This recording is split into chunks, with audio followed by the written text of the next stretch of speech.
Assalamualaikum warahmatullahi wabarakatuh.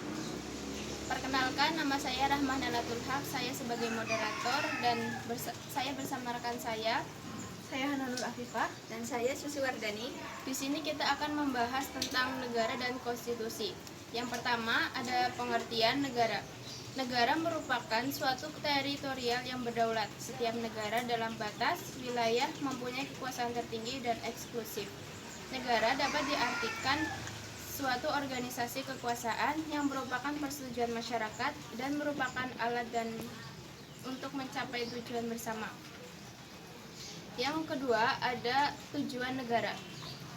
Tujuan negara yang pertama yaitu kekuasaan. Teori kekuasaan bertujuan untuk mencapai kekuasaan itu sendiri, tetapi kekuasaan itu sendiri hanya merupakan alat belaka untuk mencapai tujuan negara yang sebenarnya adalah kebesaran dan kehormatan. Teori yang kedua yaitu teori keamanan. Dalam teori ini disebutkan bahwa negara hanya sebagai alat yang dibuat untuk manusia melindungi dirinya dari segala macam ancaman dan bahaya. Teori yang ketiga, teori kemerdekaan, di mana teori ini merupakan tujuan suatu negara.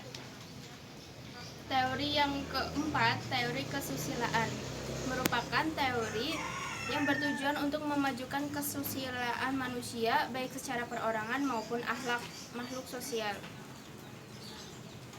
Yang kelima, teori kebahagiaan, yaitu teori yang menunjukkan bahwa negara memiliki tujuan wilayahnya yang akan dimanfaatkan sebesar-besarnya untuk kepentingan masyarakat sehingga dapat hidup dengan tentram dan bahagia. Kemudian ada teori keadilan, yaitu teori bahwa kekuasaan dan hukum negara itu hanya berlaku selama ia mewujudkan keadilan untuk kebaikan bersama masyarakat. Kemudian ada teori kesejahteraan dan tujuan negara Republik Indonesia yang tercantum dalam pembukaan Undang-Undang Dasar Negara Republik Indonesia alinea keempat. Kemudian yang ketiga ada konstitusi. Pengertian konstitusi berasal dari kata daerah Prancis yang berasal dari kata constituer. Dalam bahasa Inggris dipakai istilah constitution, and dalam bahasa Indonesia istilahnya tersebut menjadi konstitusi. Sebagai konstitusi dapat diartikan pembentukan suatu negara atau menyusun dan menyatakan suatu negara. Lalu ada kedudukan konstitusi. Konstitusi memiliki kedudukan yang sangat penting, terutama pada masa peralihan dari negara feodal, monarki atau oligarki yang memusatkan kekuasaan mutlak pada penguasa ke negara nasional demokrasi.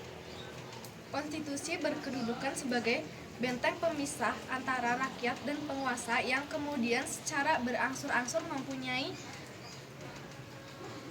alat rakyat sebagai alat perjuangan kekuasaan melawan golongan penguasa.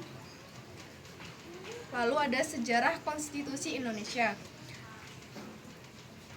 yaitu sejarah perumusan Undang-Undang Dasar Negara Republik Indonesia tahun 1945, lalu sidang BPUPKI dan perumusan Undang-Undang Dasar Negara Republik Indonesia tahun 1945, dan yang terakhir ada sidang PPKI 18 Agustus 1945.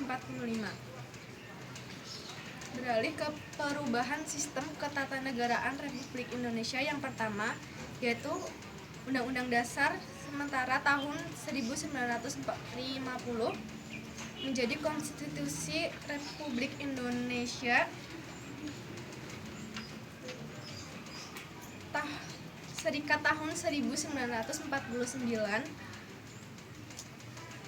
Lalu ada batang tubuh Undang-Undang Dasar Negara Republik Indonesia tahun 1945 dan Dekrit Presiden 5 Juli 1959.